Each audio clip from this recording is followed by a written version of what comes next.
नमस्कार, सुप्रभात। बहुत स्वागत है आपका हमारे इस खास पेशकश सितारों की चाल में। मैं हूं आपके साथ अमित शर्मा। इस कार्यक्रम में हम आपको बताएंगे कैसा बीतेगा आपका आज का दिन और जानेंगे आज के विषय के बारे में। और मेरे साथ इस समय भोपाल से जुड़ चुके हैं ज्योतिषाचार्य पंडित अरविंद तिवारी जी। पंडित जी, आपका बहुत बहुत स्वागत है इस खास कार्यक्रम में। तो चलिए इस कार्यक्रम की शुरुआत करते हैं।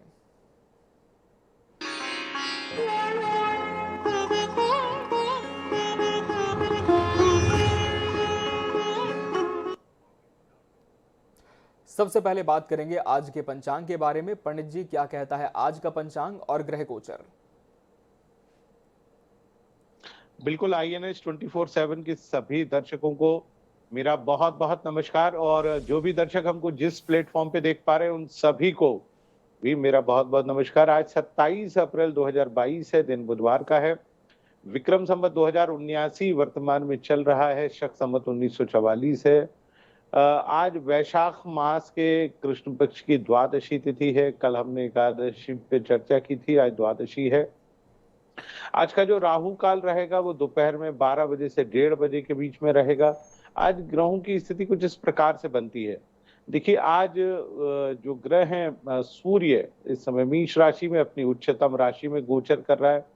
वहीं आज चंद्रमा सुबह प्रातः काल तो कुंभ राशि में रहेगा, परंतु दोपहर के बाद चंद्रमा का गोचर जो है वो मीन राशि में होगा।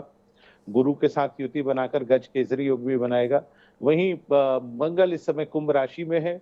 बुध इस समय अपनी मित्र की राशि यानी वृषभ में गोचर कर रहा है। वहीं गुरु इस समय मीन राशि में है, जैसा मैंने आपको बताया अपनी स्वयं की राशि में है। और आज शाम को इसका मिलन शुक्र से होने वाला है। शुक्र, हालांकि दोनों का आपस में कोई मित्रता नहीं होती है, स्वाभाविक रूप से शत्रु माने जाते हैं, परंतु शुक्र मीन राशि में जो प्रवेश कर रहा है वो शुक्र की उच्चतम राशि है।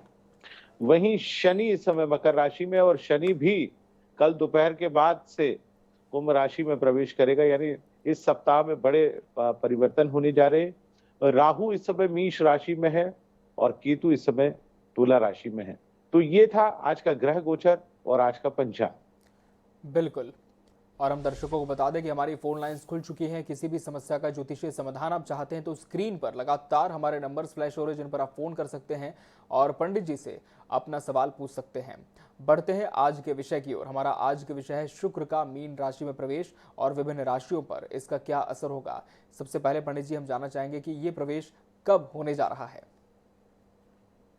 देखिए, आज 27 अप्रैल है और आज कई पंचांगों में प्रातः काल हो रहा है, कई पंचांगों में आज दोपहर में हो रहा है, कुछ पंचांगों में आज रात्रि से हो रहा है, परंतु हो आज 27 अप्रैल को ही रहा है। 27 अप्रैल अंक को जोड़िए, 7 और 2 9, मंगल का अंक है, बड़ा शुभ माना जाता है। देखिए, शुक्र जब भी अपनी उच्चतम राशि में प्रवेश करता है तो बहुत कारगर साबित होता है। शुक्र के बारे में जानना बेहद आवश्यक है। देखिए, शुक्र वृषभ और तुला राशि का स्वामी ग्रह होता है। शुक्र सौंदर्य का कारक होता है, वैभव विलासिता का कारक होता है। और जीवन में जो भी कुछ आपको मिलेगा वो गुरु से उतना नहीं मिलेगा, परंतु शुक्र से आपको जरूर प्राप्त होगा। देखिए, शुक्र की अपनी उच्चतम राशि में गोचर है, वो 27 अप्रैल से 23 मई के बीच में मीन राशि में ही गोचर करेगा। 23 मई के बाद वो मेष राशि में चला जाएगा। जब भी वह अपनी उच्चतम राशि में जाता है तो वैभव विलासिता देके जाता है, सौंदर्यता को बढ़ाने का काम करता है। जिन लोगों की कुंडली में जिनका विवाह नहीं हुआ है उनका विवाह होता है, जिनको प्रेम प्राप्त नहीं हो पाता उनको शारीरिक, मानसिक, आर्थिक हर प्रकार से प्रेम की प्राप्ति होती है। तो जीवन में शुक्र की भूमिका सबसे ज्यादा महत्वपूर्ण। जिन लोगों की कुंडली में शुक्र ग्रह बेहद कमजोर बना हुआ है उन लोगों की कुंडली में ये उच्च बेहद लाभकारी है। कुछ राशियों के लिए तो बहुत ही ज्यादा लाभकारी है, जिनमें खास तौर से वृषभ राशि है, मिथुन राशि है, कर्क राशि है। इसके बाद हम चलते हैं कन्या राशि है। तुला राशि वाले जातकों के लिए चूंकि छठे भाव में शुक्र जाएगा तो बहुत शुभ नहीं माना जा सकता। वहीं वृश्चिक राशि के लिए बहुत शुभ है। इसके बाद हम बात करते हैं भारतवर्ष की बात करते हैं। देखिए, भारतवर्ष की कुंडली हम सभी जानते हैं कि स्वतंत्र भारत की जो कुंडली है वो 15 अगस्त 1947 के बाद बनी है, यानी मध्य रात्रि 15 अगस्त 1947 वृषभ लग्न में भारतवर्ष का जन्म हुआ है। तो आप देखिए कि लग्नेश का उच्चतम स्थिति में पहुंचना बहुत शुभ बात है। तो आप देखिए कि हालांकि कोरोना आने की संभावना भारतवर्ष में बन रही है, लेकिन आप देखिए कि लग्नेश का उच्चतम होना ये भारतवर्ष की जनता के स्वास्थ्य के लिए एक बड़ा शुभ संकेत है। हालांकि 4 मई को आप जब देखेंगे कि शनि और मंगल आपस में जब एक साथ एक ही राशि में बैठेंगे यानी कुंभ में बैठेंगे, तो उसके बाद भारतवर्ष में कोरोना तेजी से बढ़ेगा।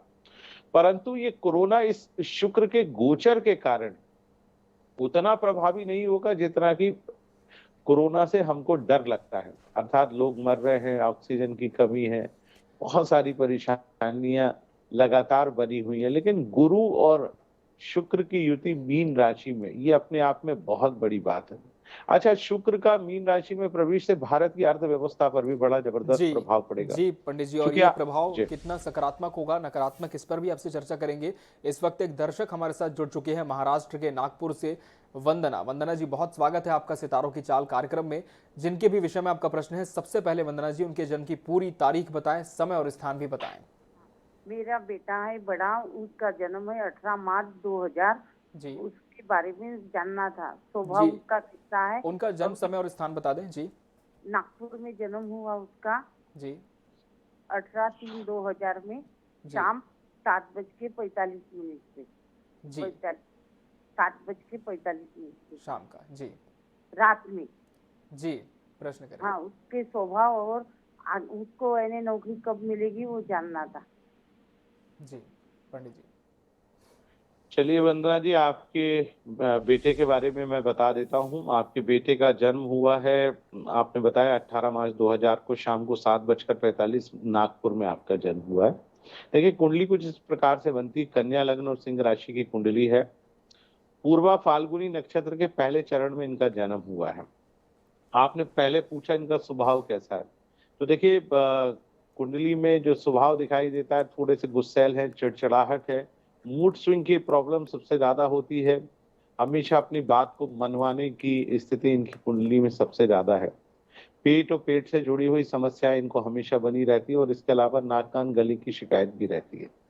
आपने पूछा कि इनका कैरियर कब तक बनेगा। अभी चूंकि छोटे हैं आप, 18/3/2000 का जन्म है, मुश्किल से अभी 22 साल के हैं, तो अभी आप इनको पढ़ाइए, शिक्षा दीक्षा और दिलाइए।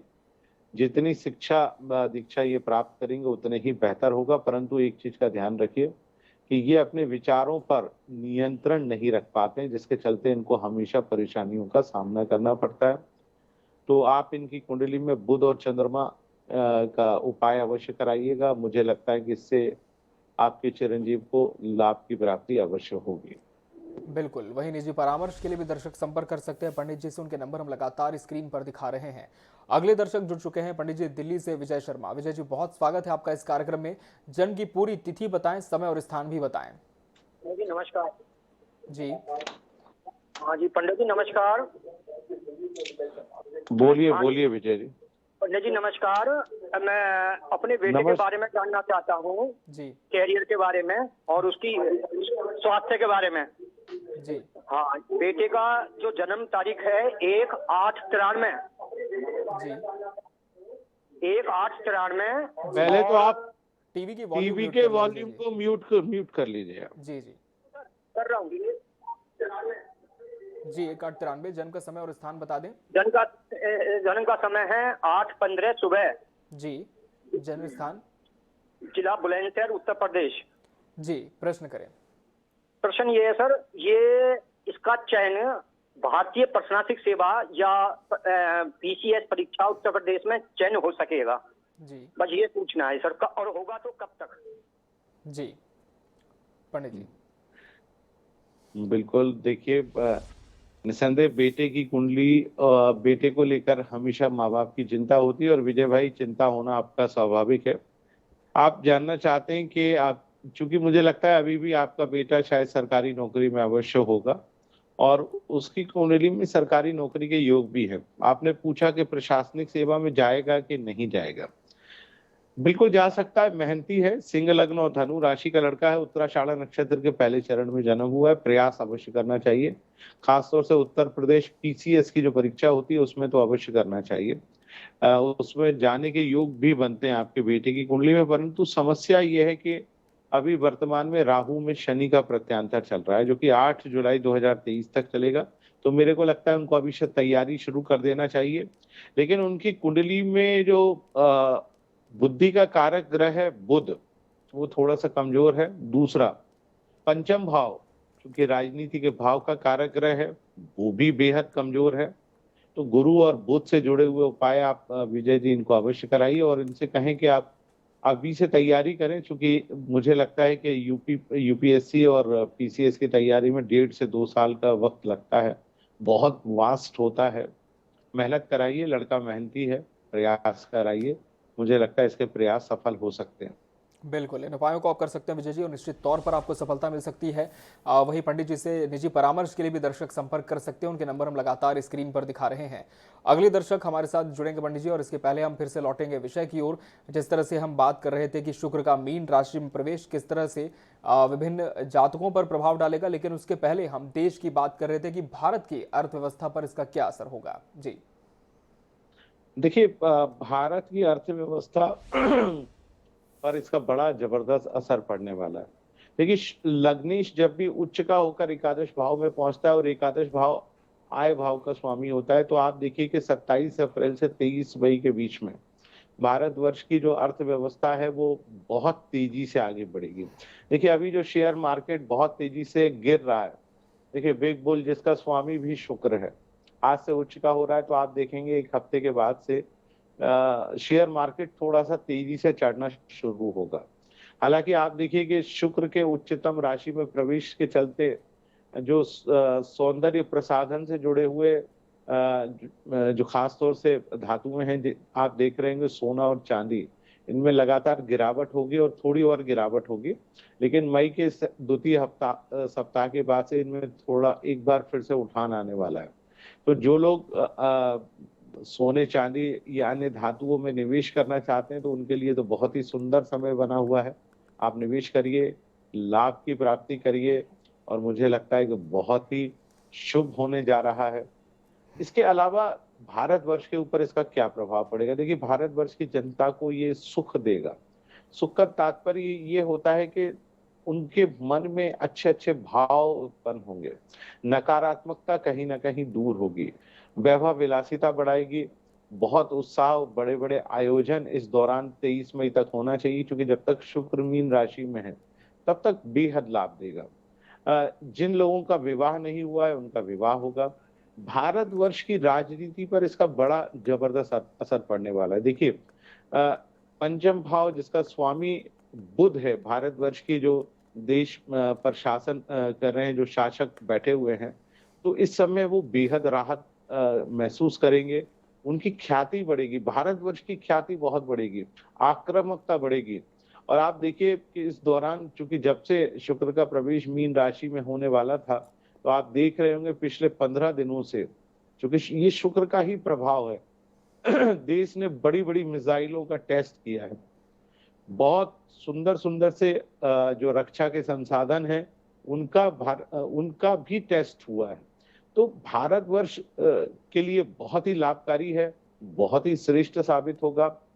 मध्य प्रदेश और छत्तीसगढ़ की बात कर लेते हैं, चूंकि हमारा चैनल यहीं पर सबसे ज्यादा देखा जाता है, तो मध्य प्रदेश और छत्तीसगढ़ के लिए भी ये बहुत लाभकारी है।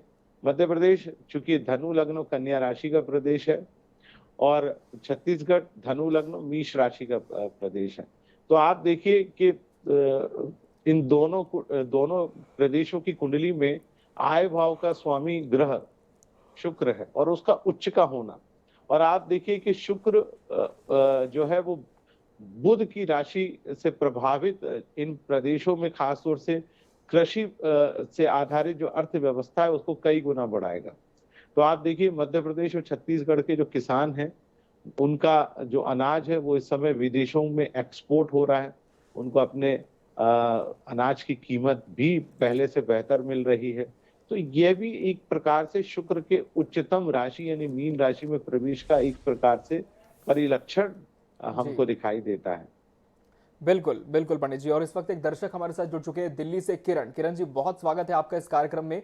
जन्म की पूरी तिथि बताएं, समय और स्थान भी बताएं पहले। हेलो। जी किरण जी, नमस्कार। हाँ, नमस्ते गुरुजी। वो मैं नमस्कार कह जी। रही थी ना कि जी मुझे तो जन्म स्थान मेरा बिहार का है, 11 अक्टूबर, लेकिन वो डेट जैसे पता नहीं है। और राज का नाम है मेरा जितावली। तो वैसे मैं गुरुजी आपसे पूछना चाहती हूँ कि मैं जमीन लेना चाहती हूँ, जैसे मतलब ले ली हूँ, उसको एडवांस दे दी हूँ, लेकिन काम होते होते रुक जा रहा है मेरा, पता नहीं क्यों। चलिए कोई बात नहीं, हमारे पास उसका भी समाधान है। हमने आपकी इसी समय की प्रश्न कुंडली बना ली है। इस समय 27 अप्रैल 2022 आपने मेरे से प्रश्न पूछा 8:14 पर। तो इस समय जो कुंडली बनती है वो वृषभ लग्न और कुंभ राशि की कुंडली बनती है, और दशम भाव में मंगल, चंद्रमा और शुक्र हैं। देखिए, आपने कहा कि आपका काम होते होते नहीं बनता है, पर आप चिंता नहीं करिए। आने वाले 1 महीने के अंदर मुझे लगता है कि ये प्रश्न कुंडली बता रही कि आपका काम जरूर होगा और आपको लाभ की प्राप्ति भी होगी। तो ये बहुत अच्छा समय आने वाला है। एक उपाय मैं आपको बता देता हूँ। आप दिल्ली में यदि निवास करती हैं तो छतरपुर में कात्यायनी देवी का मंदिर है, तो आप वहां जाकर एक नारियल जरूर भेंट कराइए और थोड़ा सा अनाज जरूर उसके साथ रख के आइए। गेहूं, चना या जो भी आपको उचित लगे, तो उस अनाज को आप वहां पर रख कर आइए। मुझे लगता है किरण जी, उससे आपको जरूर लाभ मिलेगा। बिल्कुल, इन उपायों को आप कर सकते हैं किरण जी, और निश्चित तौर पर आपको लाभ मिलेगा। वहीं आचार्य जी से निजी परामर्श के लिए भी दर्शक संपर्क कर सकते हैं। उनके नंबर हम लगातार स्क्रीन पर दिखा रहे हैं। अगले दर्शक जुड़ चुके हैं पंडित जी, चंडीगढ़ से राजेंद्र। राजेंद्र जी, बहुत स्वागत है आपका इस कार्यक्रम में। जन्म की पूरी तिथि बताएं, समय और स्थान भी बताएं। 27/9/93। जी 27 सितंबर 93। जी, जन्म का समय और स्थान बता दें। 2:27 PM, अम्बाला कैंट। जी, सवाल करें। ये शादी के लिए पूछना चाहते हैं कि शादी नहीं हो रही, बहुत दिन से इंतजार अपना कोशिश कर रहे हैं, पर अभी तक शादी नहीं हो रही, कब तक शादी हो जाएगी? जी पंडित जी। देखिए बिल्कुल आपने जिनके बारे में पूछा है उनके विवाह के बारे में आप जानना चाहते हैं जितेन जी। तो मैं आपको बताऊं कि विवाह के लिए थोड़ी सी परेशानी है। देखिए, गुरु और मंगल दोनों ही इनको बेहद ज्यादा तंग कर रहे हैं। मुझे लगता है कि गुरु से जुड़ा हुआ उपाय कराएं और 1 वर्ष तक का आप इंतजार करें। अगले साल जनवरी के बाद से उनकी कुंडली में विवाह के योग बन रहे हैं, परंतु ध्यान रखें कि विवाह का कारक ग्रह गुरु है, और गुरु यदि कुंडली में कमजोर होता है तो जातक को हमेशा परेशानियों का सामना करना पड़ता है। तो थोड़ा सा ध्यान रखें और गुरु से जुड़े हुए उपाय आप अवश्य कराएं। मुझे लगता है उससे इनका विवाह शीघ्र अतिशीघ्र अवश्य होगा। बिल्कुल, इन उपायों को आप कर सकते हैं राजेंद्र जी, निश्चित तौर पर सफलता आपको मिलेगी। वहीं निजी परामर्श के लिए भी दर्शक पंडित जी से संपर्क कर सकते हैं। पंडित जी, अब हम कार्यक्रम के अंतिम चरण में हैं। शुरुआत कर लेते हैं राशिफल की। मेष राशि के जातकों की सबसे पहले बात करेंगे। जी बिल्कुल, मेष राशि से शुरुआत कर लेते हैं। और मेष राशि वाले जातकों का सितारे आज दोपहर तक तो बेहद शानदार हैं। आज आप जो भी काम करेंगे उसमें आपको भरपूर सहायता अवश्य प्राप्त होगी। मन बेहद प्रसन्न बना रहेगा और प्रेम संबंधों के लिए दिन बेहद खास बना हुआ है। सलाह यही है कि जितने भी आवश्यक काम है दोपहर तक अवश्य कर लें, क्योंकि शाम से चंद्रमा कमजोर हो रहा है। अगली राशि की हम चर्चा करते हैं, वो है वृषभ राशि। वृषभ राशि वाले जातकों का समय बेहद अनुकूल है और सितारे लगातार आपकी मदद करेंगे। देखिए, शुक्र ग्रह भी अब उच्च का हो गया है, तो परिस्थितियां बहुत शानदार बनी हुई हैं। इसका भरपूर तरीके से लाभ आप अवश्य उठा लीजिए। अगली राशि की हम चर्चा करते हैं, वो है मिथुन राशि। मिथुन राशि वाले जातकों का समय आज दोपहर के बाद से बहुत बढ़िया हो रहा है। सलाह यही है कि जितने भी आवश्यक काम है उनको दोपहर के बाद से आप संपन्न करेंगे तो अवश्य लाभ मिलेगा। अगली राशि की चर्चा करते हैं, वो है कर्क राशि। तो कर्क राशि वाले जातकों का समय आज दोपहर तक ठीक नहीं है। देखिए, चंद्रमा जो आपका राशि स्वामी है वो कुंभ राशि में रहेगा। दोपहर 12:30 के बाद वो जैसे ही मीन में प्रवेश करेगा, वैसे ही आपको आनंद की अनुभूति महसूस होने लगेगी और शाम से समय पूरी तरह से सामान्य हो जाएगा। तो चिंता ना करें। जितने भी जरूरी निर्णय, जरूरी काम है, उनको आप आज की बजाय यदि कल से करेंगे तो ज्यादा बेहतर होगा। अगली राशि की चर्चा करते हैं, वो है सिंह राशि। सिंह राशि वाले जातकों का समय आज पूरे दिन भर बहुत बढ़िया बना रहेगा। मन बेहद प्रसन्न बना रहेगा। कामकाज की स्थिति बहुत ही बढ़िया रहेगी। सलाह यही है कि जितने भी आपके आवश्यक कार्य हैं उनको आज शाम तक अवश्य कर लें। वैवाहिक संबंधों, प्रेम संबंधों के लिए दिन आज बेहद खास बना हुआ है। अगली राशि की हम चर्चा करते हैं, वो है कन्या राशि। कन्या राशि वाले जातकों का समय बहुत बढ़िया है। देखिए, आपका राशि स्वामी भाग्य भाव में प्रवेश कर चुका है, जिसके चलते आपका भाग्य बेहद मजबूत होगा। मन बेहद प्रसन्न बना रहेगा। कामकाज की स्थिति बहुत बढ़िया रहेगी। प्रेम संबंधों के लिए दिन आज बेहद खास बना हुआ है। अगली राशि की हम चर्चा करते हैं, वो है तुला राशि। तुला राशि वाले जातकों का समय आज से सामान्य हो रहा है, दोपहर बाद से। और राशि स्वामी का पंचम भाव में भ्रमण न केवल आपकी संतान अपितु पिता के लिए भी बहुत बेहतर रहेगा। और आज शाम से समय तो और भी शानदार होने जा रहा है, तो अच्छे समय का भरपूर तरीके से लाभ उठा लीजिए। अगली राशि यानी वृश्चिक की बात करते हैं। वृश्चिक राशि वाले जातक, चूंकि चंद्रमा चौथे भाव में है तो माता को थोड़ा सा कष्ट होगा। आपका मन भी विचलित रहेगा, पर चिंता ना करें। दोपहर के बाद चंद्रमा जैसे ही 12 साढ़े 12 बजे के बाद नींद में प्रवेश करेगा, एकदम समय सामान्य होगा। पिता के लिए लाभप्रद स्थितियां बनाएगा। शिक्षा से जुड़े हुए कार्य आसानी से संपन्न होंगे। अगली राशि की चर्चा करते हैं, वो है धनु राशि। धनु राशि वाले जातकों के सितारे आज दोपहर तक ही आपकी मदद करेंगे। दोपहर साढ़े 12 बजे तक चंद्रमा चूंकि कुंभ राशि में रहेगा, जब तक आप अपने सारे आवश्यक कार्यों को संपन्न कर लें। चूंकि दोपहर बाद जैसे ही चंद्रमा मीन में प्रवेश करेगा तो आपको कष्ट की प्राप्ति होगी, तो कोशिश करें सुबह प्रातःकाल अपने आवश्यक कार्यों को तेजी से संपन्न कर लें। अगली राशि यानी मकर राशि की हम बात करेंगे। मकर राशि वाले जातकों का समय आज दोपहर तक ही कमजोर है, पर चिंता ना करें। दोपहर बाद जैसे ही चंद्रमा मीन में प्रवेश करेगा, आपका समय एकदम शानदार हो जाएगा। तो सुबह तनाव से बचें, लोगों से वाद विवाद से बचें, धैर्यपूर्वक काम करें। अगली राशि यानी कुंभ राशि की बात करते हैं। तो कुंभ राशि वाले जातकों का समय आज दिन भर बढ़िया बना रहेगा, क्योंकि प्रातः काल से ही चंद्रमा आपकी राशि में है। इसके चलते आपके कार्यों में न केवल आपको मदद मिलेगी, लोगों का सहयोग मिलेगा, परंतु सलाह यही है कि जितने भी आवश्यक काम है उनको शाम तक अवश्य कर लें, क्योंकि कल से समय थोड़ा कमजोर है। अंतिम राशि यानी मीन राशि की हम बात करते हैं। तो मीन राशि वाले जातकों का समय आज दोपहर तक ही कमजोर है। देखिए, दोपहर तक चंद्रमा आपके 12वें भाव में रहेगा, जिसके चलते थोड़ा तनाव और मानसिक रूप से परेशान रहेंगे। परंतु जैसे ही दोपहर बाद चंद्रमा आपकी राशि में प्रवेश करेगा, आपका मन एकदम प्रसन्न हो जाएगा। कामकाज बहुत बढ़िया रहेगा। सारे कामकाज, प्रेम संबंध, वैवाहिक संबंध, जो भी काम आज दोपहर के बाद आप करेंगे उसमें आपको सफलता अवश्य मिलेगी। बिल्कुल, तो ये था 12 राशियों का राशिफल। पंडित जी अपने विषय पर विस्तार से जानकारी दी, दर्शकों की जिज्ञासा को शांत किया, साथ ही दैनिक राशिफल के बारे में भी आपने इस कार्यक्रम में बताया। आपका बहुत बहुत धन्यवाद हमसे जुड़ने के लिए। और इसी के साथ सितारों की चाल में आज के एपिसोड में फिलहाल इतना ही। कल हम फिर हाजिर होंगे एक नए विषय के साथ। तब तक के लिए दीजिए इजाजत। नमस्कार।